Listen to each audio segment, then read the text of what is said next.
Bom, Túlio, você falou uma coisa, acho bastante interessante, especialmente para os nossos estudantes de medicina. Você introduziu essa ideia do corpo, não como corpo com órgãos, mas como corpo sem órgãos, corpo afetivo.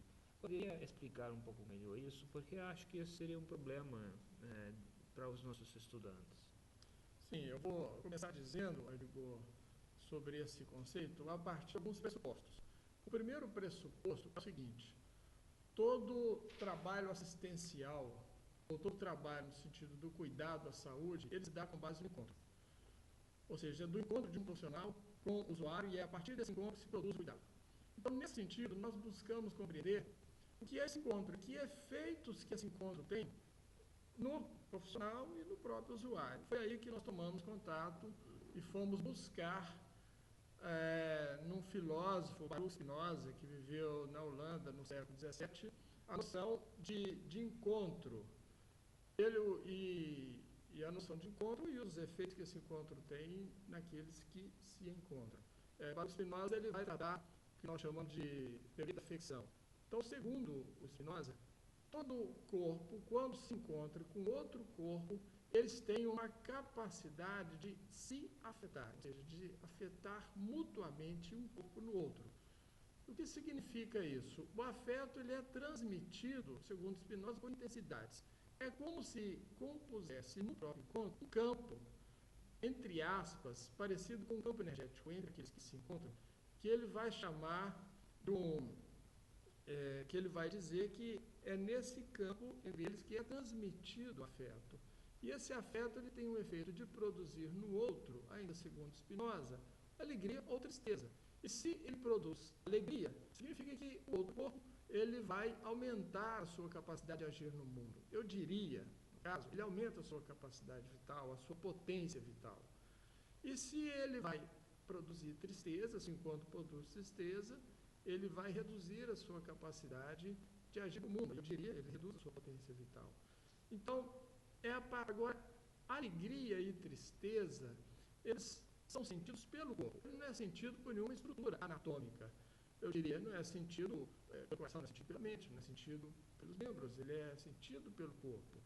Então, é daí que vem a ideia de corpo afetivo. É o corpo que absorve, é o corpo sensível, que é capaz de se comunicar pelos afetos. Portanto, a noção de corpo sem órgãos, o corpo sem órgãos é o mesmo corpo afetivo, ou corpo sensível.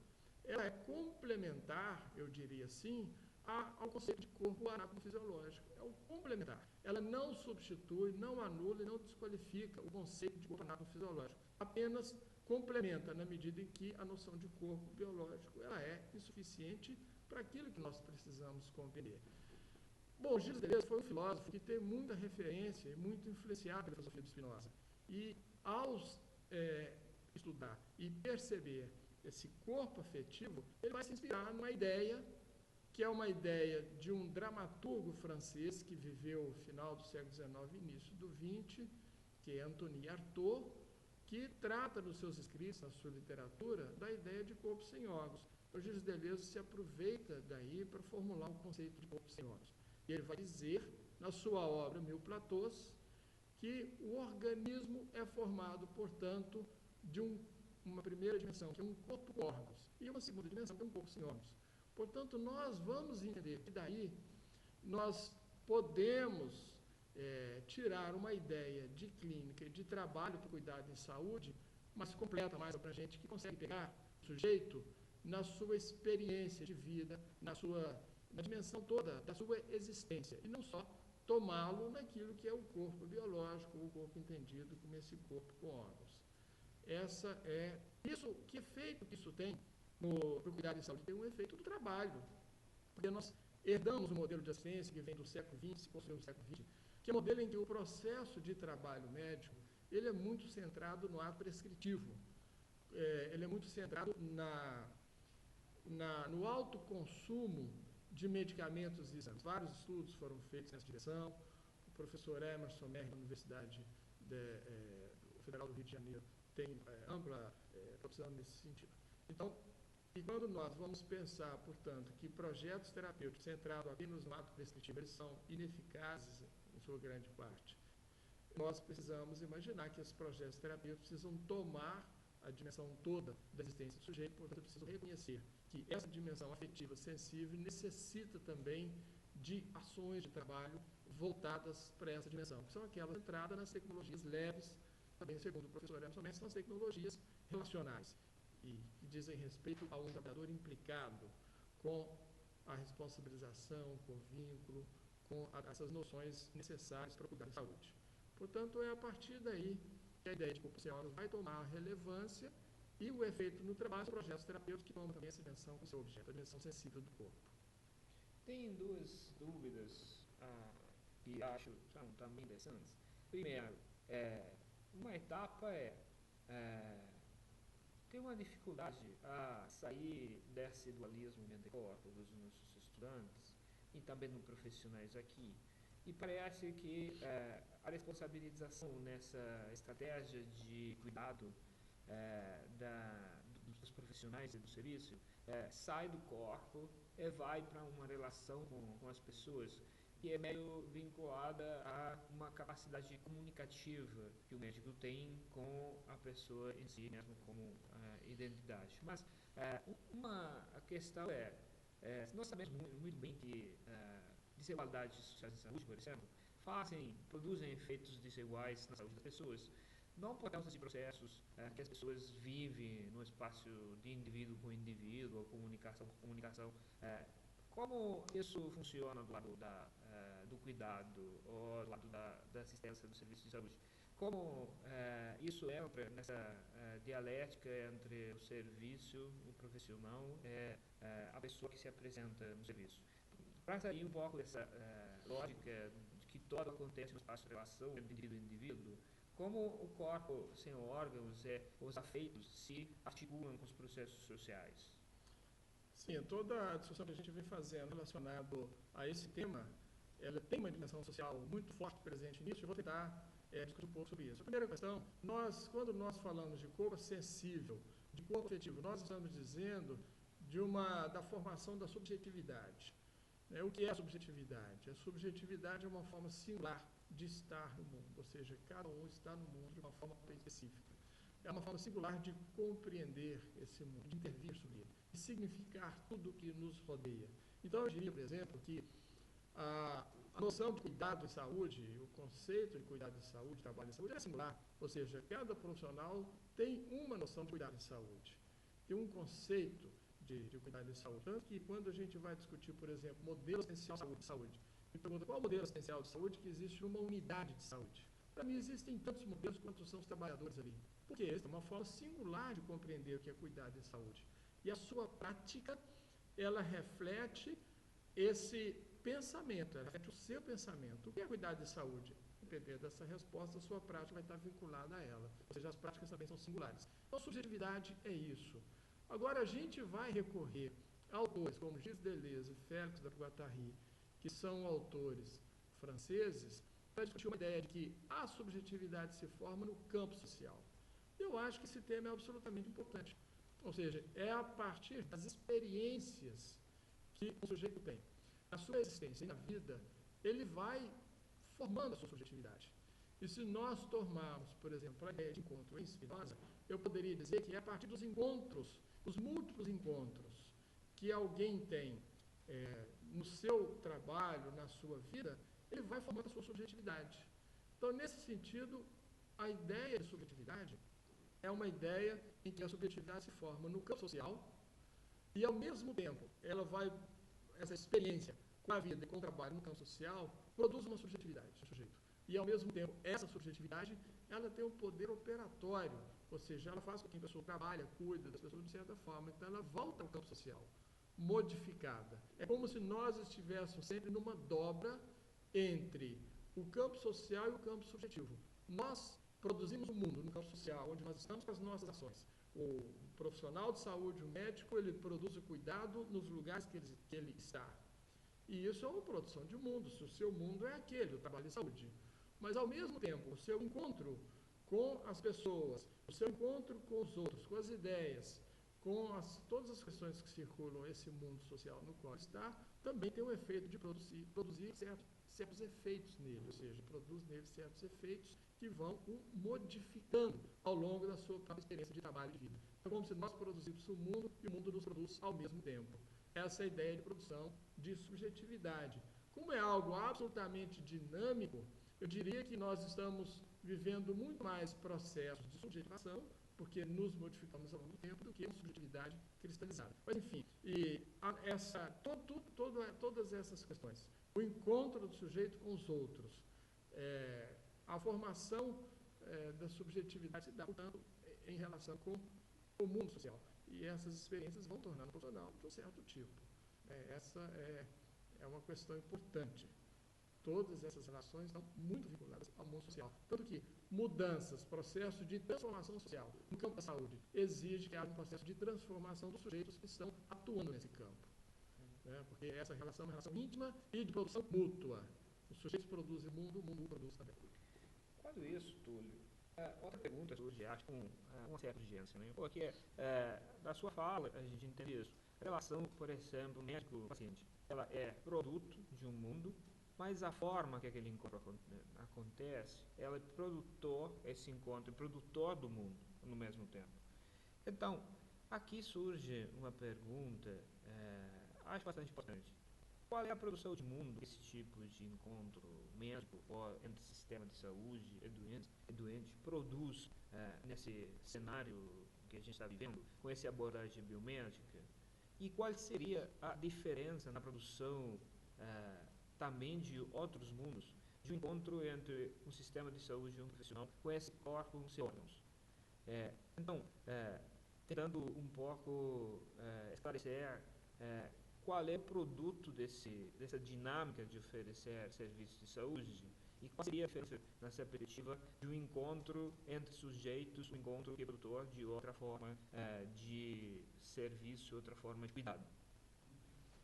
Bom, muito bem. Olha, nós temos um compromisso com o cuidado em saúde, o cuidado na sua maior eficácia e um cuidado que consiga realmente resolver os problemas das pessoas.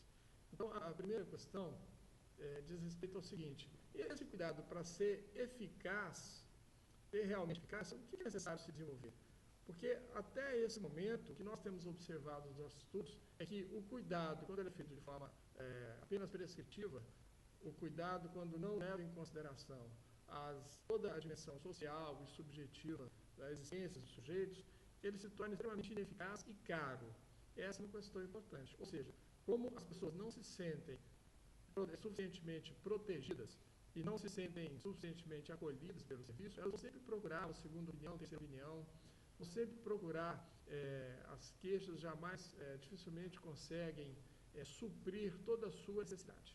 Então, quando nós vamos tentar trazer a noção de que o trabalho deve se desenvolver centrado em tecnologias relacionais, que são as tecnologias leves, nós estamos desde já dizendo que grande parte dos problemas de saúde estão relacionados ou podem ser resolvidos a partir de processos de trabalho que considere o acolhimento das pessoas, a escuta, a responsabilização sobre esse problema de saúde, o vínculo, o estabelecimento de projetos terapêuticos singulares e integrais como diretrizes importantes para esse cuidado. Essas diretrizes, assumidas pelo serviço de saúde e por uma rede básica de saúde, conseguem resolver grande parte dos problemas de saúde, inclusive com efeitos de redução dos custos desse próprio serviço. Então, nós estamos dizendo que essa direção, esse direcionamento, esse novo processo de trabalho, significa, em primeiro lugar, uma mudança significativa no modo de produzir cuidado, e aí nós entramos com uma noção de reestruturação produtiva, ou seja, nós estamos nos referenciando ao modelo de produção do cuidado, centrado em procedimentos é muito caro e pouco eficaz, e dizendo que esse modelo de produção do cuidado precisa se reestruturar com outro modelo, com centralidade nas tecnologias relacionais, ele pode ser mais eficaz e mais barato. Agora, isso requer o enfrentamento com a noção atual de que o cuidado se dá centrado no corpo, o biomédico, para uma outra ideia de que o cuidado se dá no corpo integral, que é também considerar essa dimensão subjetiva, né, do trabalho, do cuidado e do trabalho em saúde. E, portanto, isso requer também um processo de mudança na atual forma de pensar o que é o trabalho em saúde, o que é o trabalho dos profissionais de saúde, o que é o cuidado, ou seja, é também uma mudança nos próprios profissionais de saúde, na forma como significa o cuidado e o trabalho. Então, nós estamos diante de uma questão central da mudança de serviço de saúde, que é o processo de trabalho. O trabalho é o motor, é o que garante a produção do cuidado. O trabalho é, na verdade, aquele que faz com que o cuidado, ele, de fato, se estabeleça como algo que tem uma resolução, protege as pessoas, protege a vida. E o processo de trabalho, para que ele se modifique, precisa que as pessoas se modifiquem. Esse é o grande desafio, eu acho, na formação médica e na formação dos profissionais de saúde, e um grande desafio na remodelagem dos sistemas de saúde. Ou seja, eu diria, um grande desafio de reestruturação produtiva do sistema de saúde, para um novo modelo que esteja centrado no usuário e suas necessidades. Essa é a grande questão. Mas, Julio, basicamente, cada usuário é diferente do outro. Então, como a gente construi uma possibilidade de cuidado com toda essa diferença que temos? Como a gente faz, nessa ideia de singularização, substituição, a oferecer um cuidado de boa qualidade, sendo que tem tanta diversidade na nossa população e nas necessidades que temos que atender?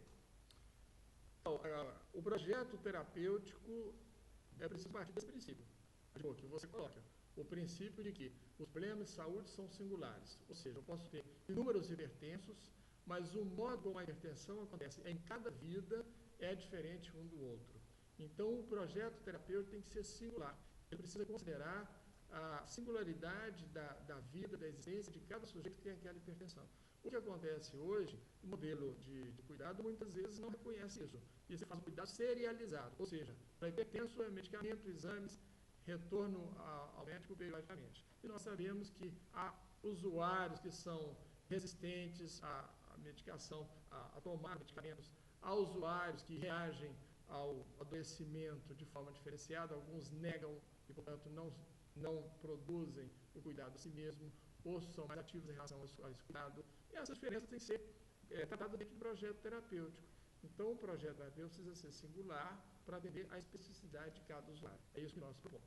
E o projeto terapêutico singular é necessário que tenha alguém que gerencie esse cuidado. Né? A ideia de um cuidado gerenciado, no nosso entendimento, tem a ver com isso. Alguém que administra o cuidado na medida que um usuário ele pode precisar de diversos recursos, diferentes recursos, ele pode precisar de diferentes profissionais para realizar o cuidado e alguém precisa ter essa ideia de conjunto para gerenciar esse cuidado.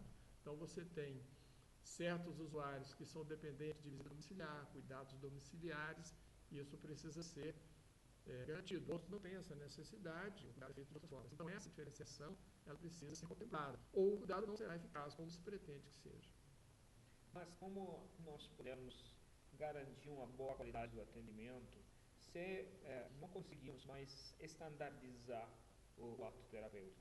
Do lado da nossa objetividade, nós temos um fluxo de produção do serviço que padroniza e nos dá uma garantia de boa qualidade do atendimento. Nós sabemos que aquele ato pode ser reproduzido cada vez com a mesma qualidade, com a mesma padronização estándar de qualidade.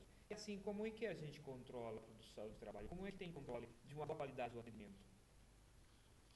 Olha, em primeiro lugar, nós precisamos entender o seguinte: isso só é possível se nós tivermos. É preciso que haja uma rede básica de saúde potente, forte, para nós conseguirmos fazer esse cuidado singularizado. Porque a rede básica de saúde, ela parte do pressuposto de que você vai ter possibilidades, bases, né, equipamentos de saúde espalhados numa cidade, num território, em contato com a comunidade, de fácil acesso aos usuários e com grande capacidade de atenção. Então, essa unidade básica de saúde, assim que nós chamamos no Brasil, ela tem equipe multiprofissional, tem referência dessa equipe para uma determinada população e o processo de trabalho que envolve a articulação desses vários profissionais e visitas domiciliares. E aí há uma possibilidade de fazer o trabalho singularizado. A grande discussão que nós temos é de organização do processo de trabalho para que isso ocorra. E aí nós estamos aqui vivendo uma outra realidade, a realidade italiana, que você pode dizer melhor como que é.